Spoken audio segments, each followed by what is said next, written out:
to boldly go where no man has gone before.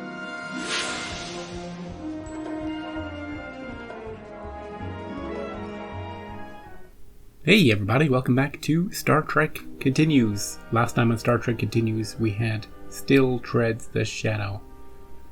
And we had 3 Kirks last time. You know, in the original series we had an episode with 2 Kirks. This time we've got 3. One of them was a little older. One of them was a little more robotic. But together they solved the problem of the singularities colliding, or there was something about singularities, and we solved it. It was a touching tale about who somebody is under what circumstances, you know, and the regrets they might have, and the advice they can give to each other. It had a lot of heart, it had a lot of intrigue. I liked it. This time we've got What Ships Are For. That's the title. So I'm looking forward to episode 9 of Star Trek Continues. Let's get into it. Captain's log, stardate 6892.3. Admiral McGinnis has ordered us to respond to a distress call from Hylinus, an inhabited asteroid with a limited warp-capable society. Inhabited asteroid? Isn't the Yorktown near the Banneker Belt? Command rerouted her to Aldebaran, along with the Republic, to investigate the loss of the Hood. They find anything? Oh, the Hood, yeah. Not a chance. Both ships suffered baffle plate ruptures shortly after they arrived. But Both ships? They'll have to be rebuilt. ongoing mystery. We've got a student here at Starfleet Medical who insists we try a new treatment she heard about from an old mentor of hers. You? Well, not that old. How is Miss Chapel's doctorate coming along? Oh, Miss Chapel. She's Miss one Chapel. of our best and brightest. She just might take your job one day. Bring her back. Did the Hyalini specify the nature of their crisis? Something of global proportions. They've refused outside contact for centuries. We know almost nothing about them. So you want us to speak softly and keep a big stick in? Don't blow up their asteroid. Take good care of that ship and her outstanding crew, you hear? With everything I've got, Admiral. Hey, thanks. That's the best communication we've ever had from Starfleet Command. What the devil was he wearing? Great background as well. No idea, but you'll never get me in one of those things. Drab, boring color palette? I think it would complement Mr. Spock quite well, don't you think?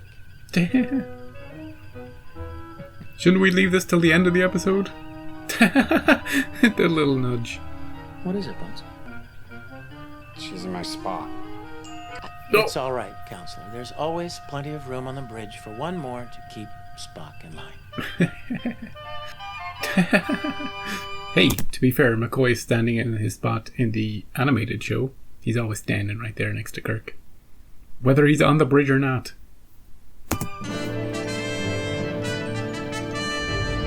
Oh, look at it. And it's pretty big. Is this their home asteroid? How does that work? That'd be pretty serious for a hermit race to ask for outside help. Hermit race, Doctor? Thanks. Don't tell me there's a term that computer brain of yours doesn't know. I am merely surprised at your use of an abstruse and antiquated colloquialism. The more obvious and accurate word is clearly xenophobic. Tomato, tomato. I don't know, you can be a hermit without being a xenophobe. Coordinates lock, Scotty? Look at all I believe this. they only use text transmissions. In their orbital defense system, without a window, matter energy beams to the surface are automatically scrambled. Scrambled. Uh-oh. As in turned into a pile of mush? Aye, their global defense grid is downright impractical. Gee, I hope they're friendly. I'm curious about these people. Ah, there's a green light. Energize. No mush, please, Scotty. Oh, they live in black and white. How does that work? Drab colors. It was foreshadowed. How is this working? Some sort of optical illusion?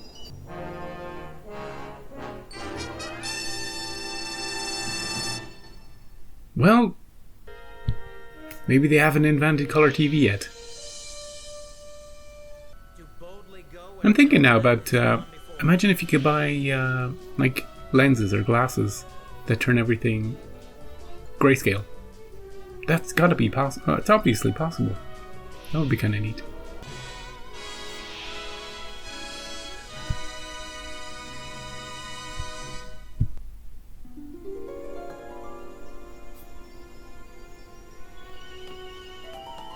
I like the music. Fascinating. Are you seeing what I'm seeing? Or more accurately, what we are not seeing. Yeah, color. Could our eyes have been affected during transport? Readings are normal, but I'm not ruling out that damn thing putting us back together wrong. Greetings. Welcome, my friends, to Hylenus. Q! Q! Buddy. We are honored by your visit to our world. I am Gallisti, leader of the Inner Council. He's not Q. And this is Theus, our newly appointed ambassador to the Federation. I gotta pause it. I'm gonna be thinking he's Q for the whole episode. That right at the end, he's gonna be like, "Ha! I fooled you. You thought I was just this person on this black and white asteroid, but actually, I've got superpowers." Right. I'll just assume he's playing somebody else. Otherwise, it'll be on my mind all episode. Is she somebody? She could be somebody too. What's with your lack of color? Do they even know about color? Because they don't. Because they're hermits? I don't know. They gotta. Do they? Anyway, in all my freaking out, didn't catch their names. I'm gonna assume they're king and queen of the asteroid. You see, I told you they'd be hyenoid bipeds. I was expecting a tentacle or two. They are bipeds. James Kirk. This is my chief surgeon, Dr. Leonard McCoy, and my first officer, Commander Spock. You're different from the others. Yeah. Are you an Earth female? My appearance differs from the others because I am Vulcan. If our human females look like that, we'd go extinct. Oh, please forgive my foolishness. I apologize if I've caused any offense. Madam, since I do not believe the differences in gender render one inferior to the other, not only would it be illogical for me to find offense in your comment, Wow. but to do so itself would represent a grievous insult to you. Enlightened. Kindness and gallantry revealed by pure calculated reason. And I, too caught up with the excitement of the moment, to notice anything but your ears. Yeah. How often we look but forget to see. You might be wise to replace your ambassador to the Federation immediately. Don't be so hard on yourself, my dear. What a fortunate man I am to be able to call my friend. What's the emergency? I must ask, has your world always looked like this? Like what? They have no idea. Well, It is as it has always been. Your presence should be a momentous occasion for my people. Hundreds of years ago, the people of Hylenus united in a single purpose to one day become worthy to join the community of stars. To us, that meant seeking out the best in each other and ourselves. The hope of the Hyalini. But? But alas, fate has intervened. And so today the hand of my people is not one that is held up proudly to the stars, but merely as a hand held out. Please, come. The Inner Council is waiting. We still don't know what's wrong. can you explain our vision? An unusual form of radiation emitted by their sun. Solar it impairs radiation. the function of cone cells in humanoid eyes. Makes sense, Joe. Good work, Spock. Continue scanning. Could you turn off the beeping though, Spock? Kind of distracting. It looks old-fashioned. The building? The candles? Hey fellas, what you up to? Guarding this room? The Inner Council is the uppermost tier of the United Parliament, representing all regions on Hyallenus. Just got here and already you're torturing them with civics. Oh, dear. Shakara started out as my most obstinate student and soon became my finest. Ooh. She now interns for the Inner Council. And she likes to credit her teaching as the root of all my achievements. What a great privilege for your first guest to be greeted by such an intelligent and beautiful woman. Oh, he's working his magic. Color. had no right, or no color. Holy shit, dude. You had no right to bring them here. You've destroyed us all. Can we talk about it? Don't do anything crazy. We will be destroyed only if we refuse to accept help. Shame, Theus. A true believer would rather die than see the hope corrupted. Yeah, got him. He'll be fine. Will he live? Tomiat is unharmed, I assure you. He might have fallen weird though. Broken his neck. Don't worry about it. I apologize. You should never have witnessed that. What's going on, dude? Show them. Did you discover the color red and you're freaking out? Oh! It's the first symptom. The disease progresses rapidly. Like Mary. Sakara will... I will not live beyond the year. We are on a path to extinction. From disease and soon starvation. Our crops have stopped growing. Oh. May I? It's not contagious. What's That changed? much we know. I was going to be a physician. Good thing we brought the doc. Can we beam her up? Oh. It's definitely related to the radiation that Spock detected, but I can't confirm a prognosis without running more tests, and for that we need to be in sickbay. With your Sickbay? permission? On your vessel? Yeah. If she returns to the ship with us, She'll see color for the first time. shielded from the radiation, will she see color? Unknown, Captain. She'll freak out. If she does, the results could be traumatic.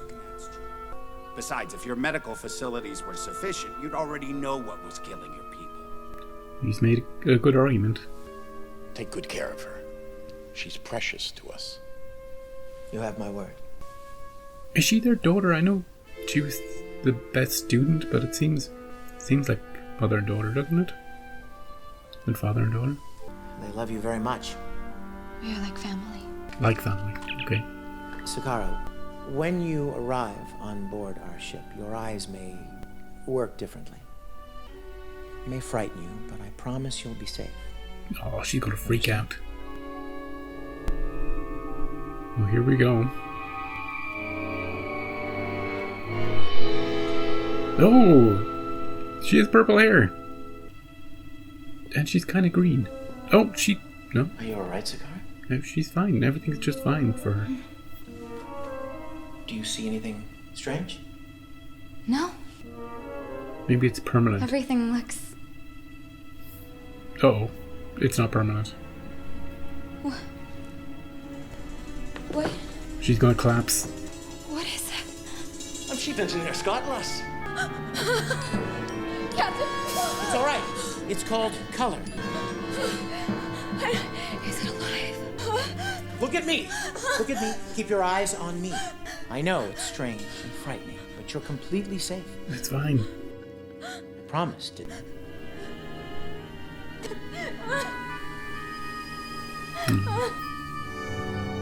She'll get used to it. But what's she gonna say when she goes back? So the cause of the illness and the monochromatic vision are one and the same? Same with the crops. She's a million questions a minute. Color this and color that. I might have to sedate her just so I can get some peace and quiet. Sakara is likely the first resident of Hyalinas to see color in over a millennium. As for its effects on the population, the illness will reoccur unless further exposure to the solar radiation can be prevented. The spectral signature of the Hyalinas sun can be altered using a modified stellar probe. Okay. But then they'll all see color again, right? Mr. Sula, you and Mr. Spock head back down to the surface. Take charge of the scans. I understand you have a knack for botany. Oh, yes, sir. Oh, he does. I should introduce you to my carnivorous sweeper, Gertrude. She's a beaut. How are you today, darling? Her name's Gertrude. No, it's a he plant. A girl can tell. I'll also need to repair the cellular damage the radiotoxins have caused. If Sakara's treatment works, I'll be able to synthesize enough medicine for the entire population. Captain, there is a new development. While on Hyalinas, I captured several images with my tricorder. This is how the Hyalini appear to each other.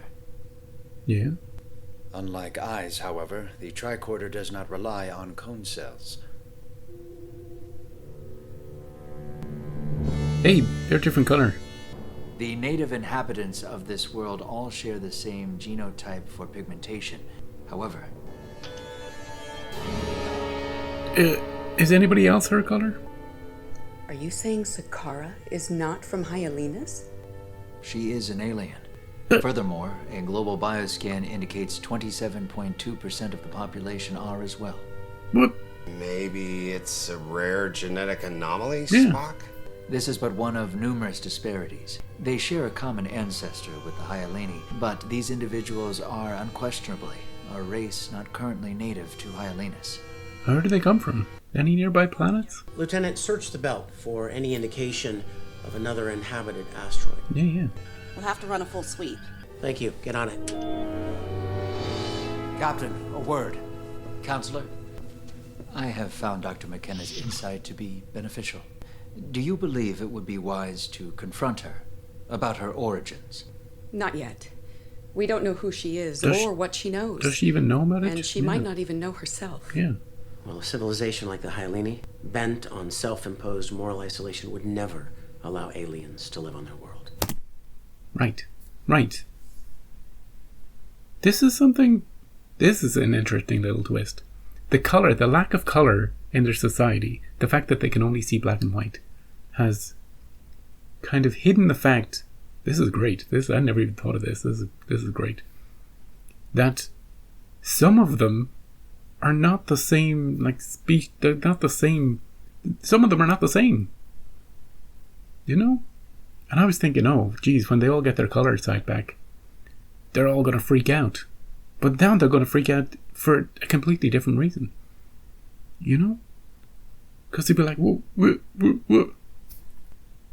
Wait, how do we know which color is the original color? You know, the one that's supposed to be on this asteroid. How can we... Because it's the majority? Maybe. This is a fascinating little twist on the tale. I like that Spock has values McKenna's opinion, because those two have been chatting quite a bit. More continuity. Speaking of continuity, more continuity about the hood and about that mysterious region of space and what the hell's going on there. I'm hoping that the final episode, which I believe is a two-parter, we deal with that. Otherwise, we've set something up that we're not going to get to, which will be slightly frustrating. But we'll see. We'll get to that episode next time. Right. I don't think she has any idea that she's a different color to anybody else on the planet. And we only got to see, hey, Spock, take any more pictures? Give us a 360. Let's see everybody in the room. You know, what about not Mom and not Pops? How are they doing? Unless they don't know there are aliens living on their world. I don't think anybody knows anything. That's the way I'm interpreting it, anyway. Captain's log supplement. After 2 days of treatment, Dr. McCoy reports that Sakara has responded exceptionally well. I've engaged Sakara in several conversations about her past, learning only that she was born on Hyalines and orphaned at an early age. Orphaned, okay. Come.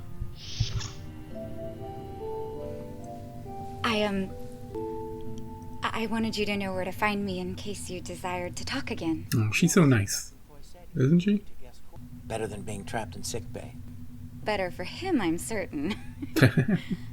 I had many questions. Would you like to come in? Oh, no. I mean, yes. But no, if you're busy. but if you do, then yes, I would very a lot. Get in here. Please come in. How have you been enjoying color? Oh, color. Color is incredible. There are so many of them. Yeah. I'm learning their names. That is called green. Yeah, yeah. And the door is blue. And what about these? And this is yellow. Not quite. Red. Red. You'll get it. You'll get it. Once we repair your sun, everyone on Hyalines will see color. The initial shock may cause a great deal of chaos. And I can help. You can help with that, I want to share my experiences with everyone, but there's still so much I don't understand. What is the purpose of color? Color provides variety. To know what berries to vibrance, beauty. Or a more poetic answer. It arouses the senses like poetry for the eyes. I did say poetry.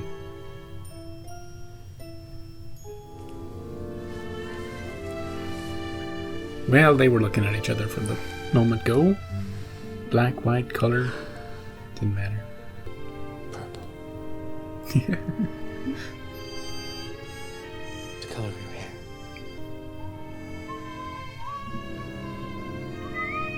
Whoop. Captain Kirk to the bridge.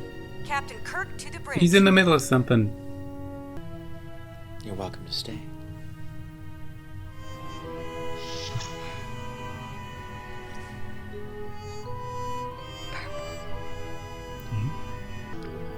She found them, sir. Where? Radio signals coming from an asteroid in the inner belt. Do you know anything about it? Not yet. I'm working on it, sir. Captain, Do they, proximity alert. can they see color? Confirmed. I'm reading 2 small shuttle pods approaching Hyalinas at half impulse. On screen. Trajectory suggests they're from the other asteroid. Barely looks space-worthy. Do they know about everything? 6 humanoid life forms in each. 6 in each? Captain, Hyalinas automated platforms have activated. They're charging weapons. Red alert. Oh, are they going to shoot him out of the sky? I guess they do know about each other.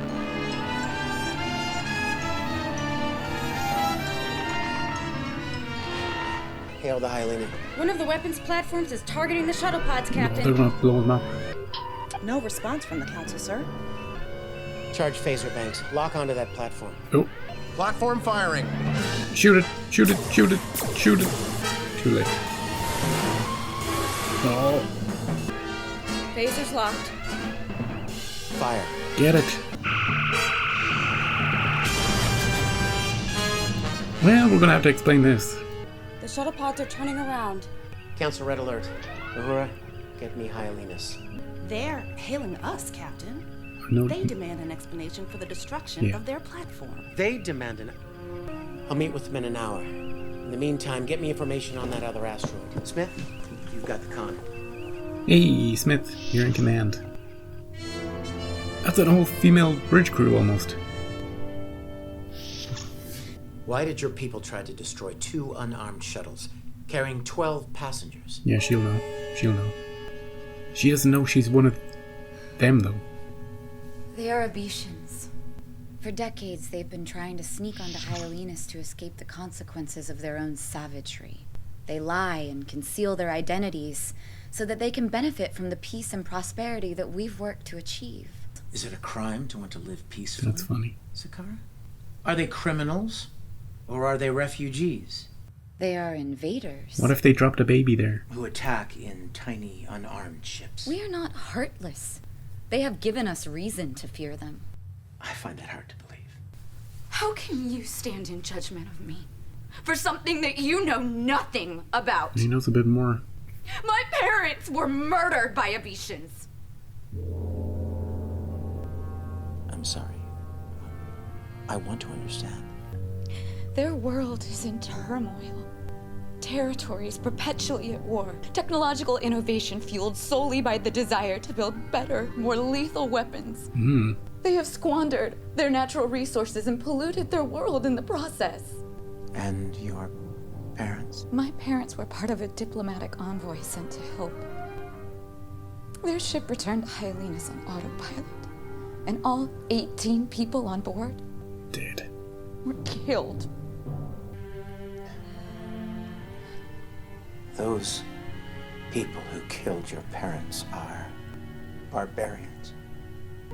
But that doesn't mean they all are, does it? You assume that they think like us. They do not. They do not value knowledge or honesty, and they do not question their conscience before turning to violence. Have you ever met an Abetian? No. We've managed to keep them off our world, thankfully. Yeah. You're wrong. Oh, is he going to tell her? There are many on Hyalinas. That's impossible. Hundreds of thousands. They look like the Hyalini, unless you see color. Uh-oh. You are Abetian. Your parents were Abetian. Way to break it to her, Kirk. No. She's no stranger. You're still you. If you don't trust what you see, trust what I see. The woman in that mirror is brilliant. Beautiful inside and out. Look there. Look at her. She's you, Sakara. And you are the opposite of what you believe, of what you've been told. Yeah, but their race, their species, their whole asteroid planet. is, as Spock would say, they're not that they're hermits, that they're xenophobic. So, like that guy was going to kill himself just because we asked outsiders for help. You know, how would he react, and people like him, to this sudden invasion of the Abetians, you know? I don't know. It seems like everything is just escalated crazily, you know?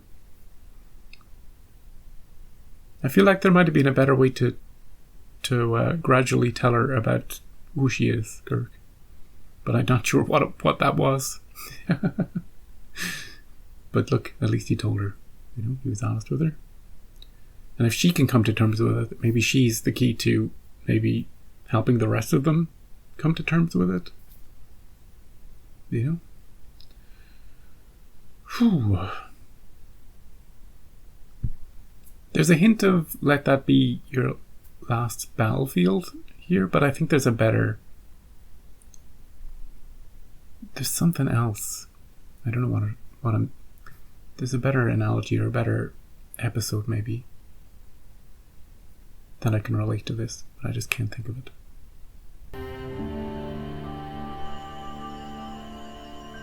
Hey Zulu, how you doing? Gonna collect some samples for your lab? Captain, Hyalinas has the most amazing plant life, sir. Look. I've never seen a flower with anthers like this one before. Be careful of spores. Not now, Sulu. There's been an incident. They'll fill you in on this ship, both of you. What have you found?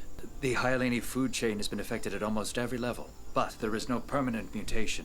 Once we're through here, future generations should grow healthy and normal. Great. Good work.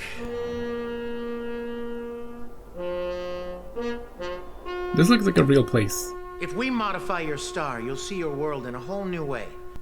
Based on what we've just witnessed, I'm not sure you're ready for it. Must we justify our actions to you? Meet some arbitrary moral standards set by Starfleet in order to receive your help? No, but killing defenseless people seems to contradict the moral standard you've set for yourselves. We just wanted to give them an incentive to turn back. And what if they hadn't? You deliberately missed? They're willing to die for the chance to live where they can be safe and free. Why not help them? Because granting entrance to some is an invitation for all. They would overrun our world. We're struggling to feed our own people. I appreciate your dilemma, madam. But your defense system is excessive. You are not qualified to make that judgment, Captain. Abetians are vulgar, selfish, and violent. They are a scourge. And we've gone to great lengths to keep them off our world. Is he going to tell them? What if they were already here? But they're not here. The Abetians are free to live wherever they please, as long as it's on their own world. But if they come here, I will do what is necessary to keep my people safe, just as you would. Safety and compassion are not mutually exclusive. What is Starfleet's General Order Number 1? Oh, right, yeah. The non-interference directive. He's just trying to prepare them. And does it apply even if you know your interference would be beneficial? Yes. Yes, and have there been cases You asked her for in which help. upholding this ethical principle resulted in the death of an entire population, even though you could have saved them? Yes, but... You stand here before me lecturing me about compassion, about balance. You condemn the many for the crimes of none. Who do you think you are? You tell him Q.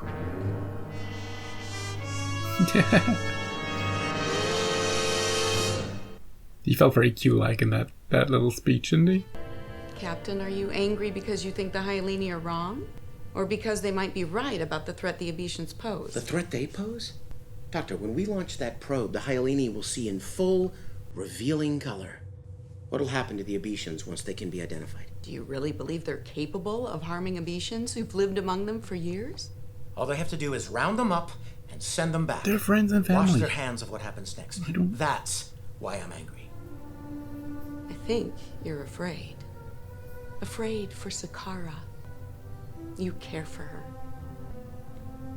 With all their piety, they have no problem turning their backs on desperate people with nowhere else to go.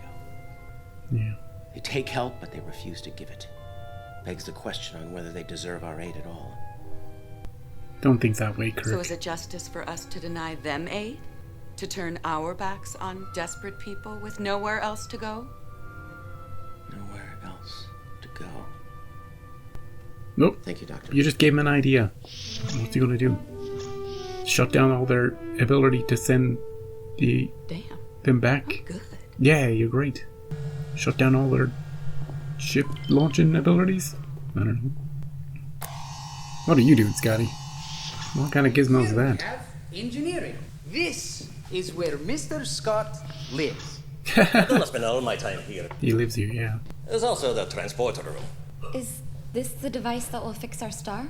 It's the only solar probe I've got, so we're leaving nothing to chance. How'd you like to see their warp engines? Commander, you've got work to do. I've always got time for our lovely last lieutenant. Yeah, he yes, does. The engines are this way. Young lady, that's a very dangerous tool. I know. Is she gonna... Stay back. She doesn't want anybody to find I'll out. fire. If something were to happen to that probe, it would take a great We got deal an of time incident. to get another. Yes. Your people cut off. I love that jettison pod is there. I love it. That's attention to detail that I appreciate. Clearly labeled, you know, just in case of any future mishaps. Yeah, she she's afraid of what'll happen when everybody sees the truth of the situation. You know? I'm banking on the fact that these people, like, that they're all, you know, you've known people for years, and suddenly you realize, actually, they're from the other planet, or are descendants from the other planet. But you've known them for all their lives. So that has to break something break some sort of, doesn't it? Some sort of racism in your brain. It has to break you out of that. A little bit?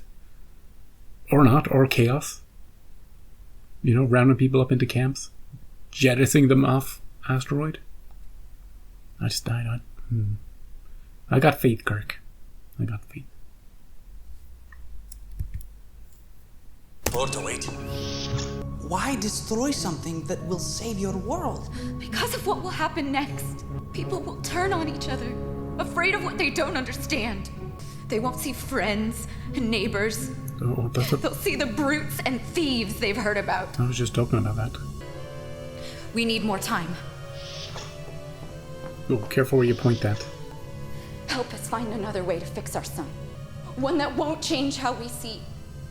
Destroying the probe will only delay the inevitable. No. And could you really go back to a world without color?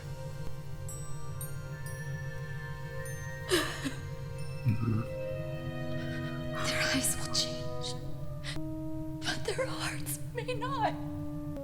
Yeah, I don't know. Callisti and Theus love you very much. Yeah. You're living proof that the Abetians aren't a race of savages. Hey, it's a good thing she's likable and not a brat. Imagine if she was the troublesome child instead. It would reinforce all their opinions. Friends, Oh, here we the go. Hyaline offer their heartfelt gratitude. Today is the beginning of a bright new future Here we for go. all of my people. Some. I beg your pardon? Today is the beginning of a bright new future for some. Yeah. There are Abetians among you. Many of them. If we repair your sun, you'll see for yourself. It could be you, dude. You would have us doubt our resolve. Is the captain trying to hold our salvation hostage? Refusing to launch the stellar probe until you've had the final word? Is that your plan? No. I wonder if you realize the peace, the unity of your people is truly extraordinary. Your people were unified, transformed by the hope that one day they would be worthy enough to join the community of the stars. The hope of the Hyaline. How will your people know when they've achieved worthiness? Well, that's the problem. There is no one answer. An undefined finish line means you never have to finish. Your people will never have to leave the safety, the comfort of what they know. There's an old saying, a ship in the harbor is safe. But that's not what ships are for. Hey. The greatest fear of all is the fear of the unknown. Will you let that fear define you? Vilify strangers, the very people that your hope calls upon you to strive to embrace. Classic Kirk speech. Do you serve the hope? There comes a moment in the life of every world when its people must choose whom they wish to become. This is your moment. Now will you launch the probe? We launched the probe 20 minutes ago. No. If it was successful, the effects should become apparent any moment. No, here we go, here we go. Our world is about to change forever. But my love for you will never, ever, ever change. Oh. My dearest. Oh. One of them. One of them is the other.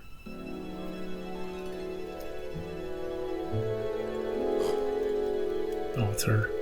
Because we can't see her face. That's great.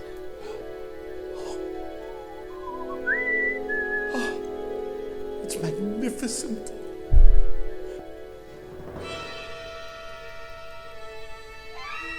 Abetian swine! Long have I wanted to tell you. Oh, she knew. But the thought of you forsaking me was too much to bear. Oh, how's he gonna... This has all been a lie. No. I'm still me. My love for you is not a lie. I'm still the same person.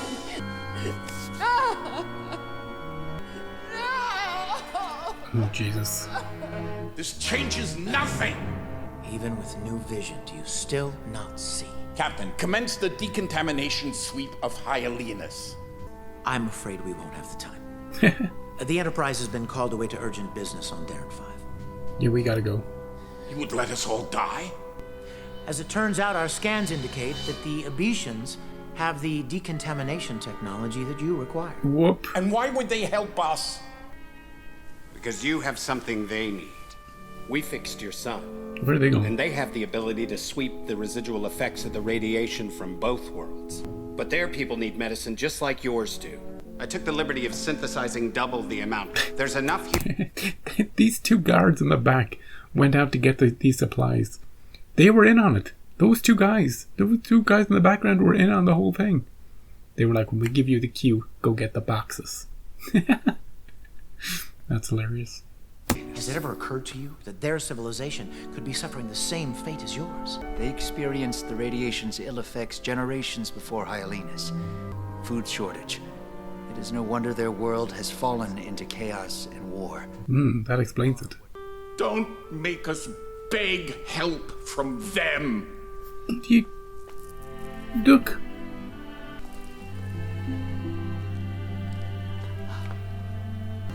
That's gotta break his heart. You know, that's gotta change his heart. It's gotta do something.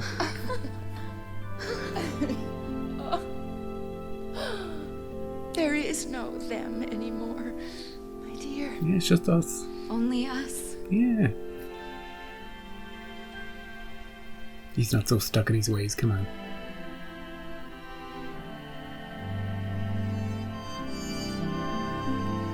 Let's get out of here, fellas. Oh, we're not beaming out? Okay. We're gonna go back outside. Pick some flowers and get out of here.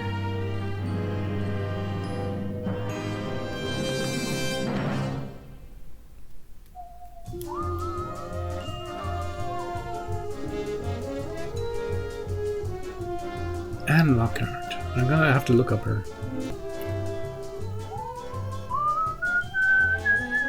Actually, there's a bunch of people I want to look up. Like that Admiral.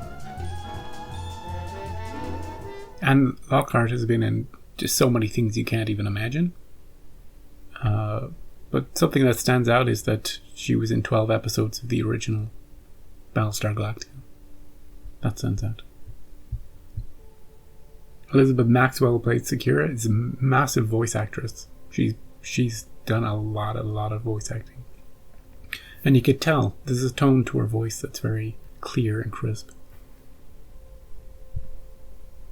Yeah. He is that guy. The Admiral. I know him from maybe lots of things. But seeing aliens here in his IMDb listing, it's like, yeah, that guy. Yeah, I know his face very well. He's been in a ton of stuff. including Star Trek Next Generation and Enterprise. So, yeah, that's a good cameo. I like that. And of course we got Q, who did at times feel like he was Q, the way he would deliver. Not that's just John Delancey, but when he was pointing out some of humanity's hypocrisies with the Prime Directive. This episode was actually quite... there was a lot of... I was going to say speech heavy. There felt like there was a lot of weight to the speeches. It's like one of those episodes that you kind of want to watch again. Want to listen to the words that are being used. You know, the arguments that are being made. But I just love the idea of it. I love the idea of the episode. That these people just see in black and white is a cool idea. You know? But two, that the return of colour, it isn't so much that it's going to break their brains. It's that this other race has been living amongst them and they don't know about it. Because the only way to tell them apart is through the colour of their skin, their hair. Now my question is, at the end, I think having his wife and his, not daughter, but sort of adoptive daughter, be one of the enemy, I think that's going to be crucial to him changing his mind. Because he has so much love invested in both of them. Now, obviously, because his wife knew. The daughter, I'll just call her the daughter, she didn't know at all. But his wife knew. Because she knew all his life, she has been lying to him. You know? That has been something... That is a lie. You marry somebody and they're keeping this big secret from you. And... deliberately? That you gotta feel some sort of... feel betrayed by that.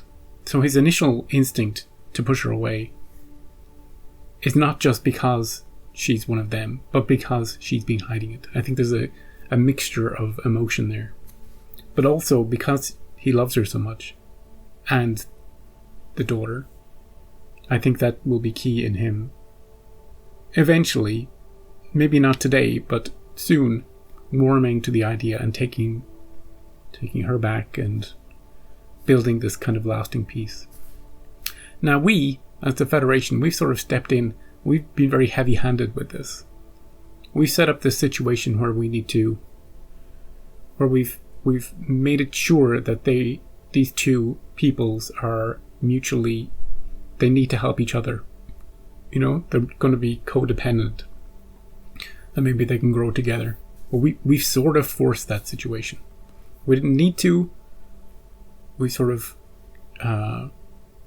I think it's unfair to say that we've constructed the codependence, but we certainly didn't do anything to separately help them, you know, and then let them work out their issues themselves. We sort of made this situation whereby they would have to. Because Kirk was so damn mad. Mad at not just the situation, but what was going to happen to the woman he loved. They had an instant connection, and they had the classic Kirk woman connection. The eyes, the little music, you know. And as I was saying, it helps that she was very likable and very... I think she was a little overly meek, but it was very effective. And you couldn't help but want her to do well. And you could understand when she wanted to destroy the probe. Because she was afraid.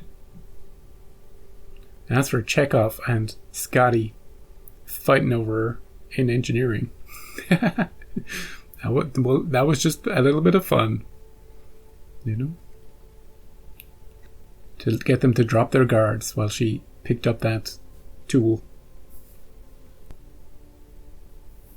I like that we brought back Sulu's botany. You know? Wasn't there a very early episode where Sulu's hanging out in the plant room with Is it Janus? And there's this huge plant.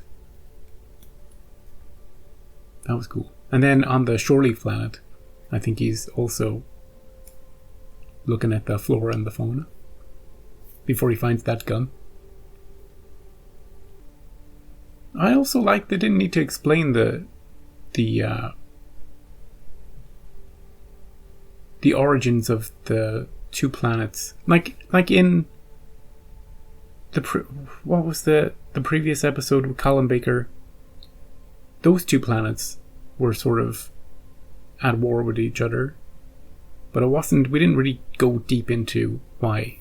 But in this episode, we established at the end that the other planet was suffering from the effects of the radiation from a longer time than the Haletian planet, and that's what's driven them to kind of their society breaking down and then becoming more and more desperate and fleeing off the home world. And it's like a little window into the future. You know, we explain it. But I do love the reveal at the end. The second his wife said, "I'll always love you," something, something, something, I was like, oh no, one of those two are going to be a different color. For sure. And that she was hiding when the color came out. Hey, they all took the reveal of the color really well. You know? Before the reveal of the deception, the subterfuge. They didn't freak out too much.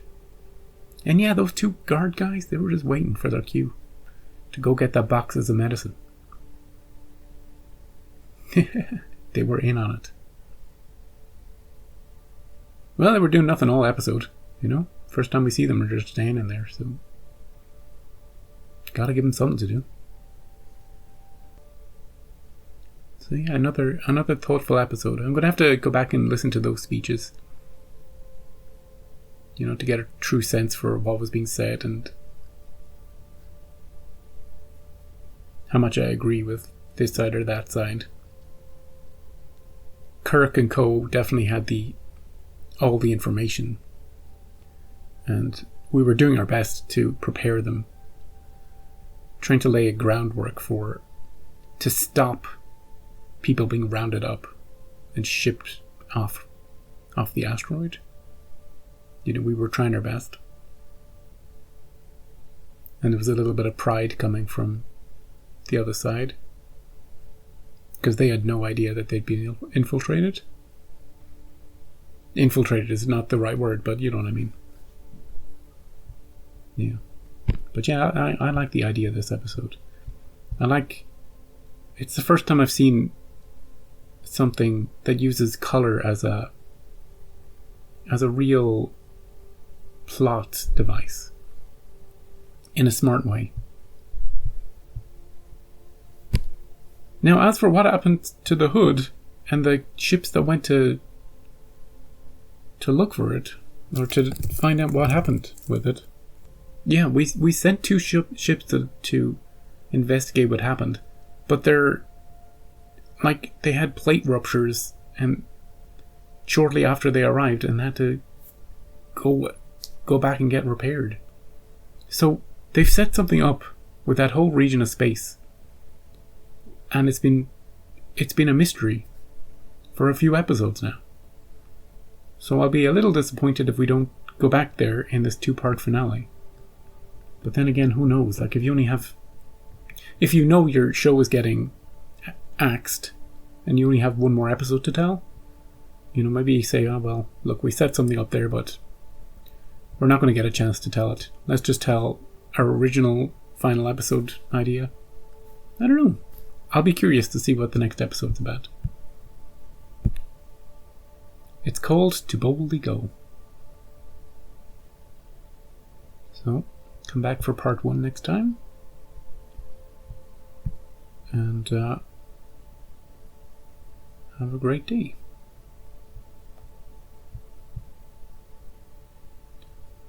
I'll see you then.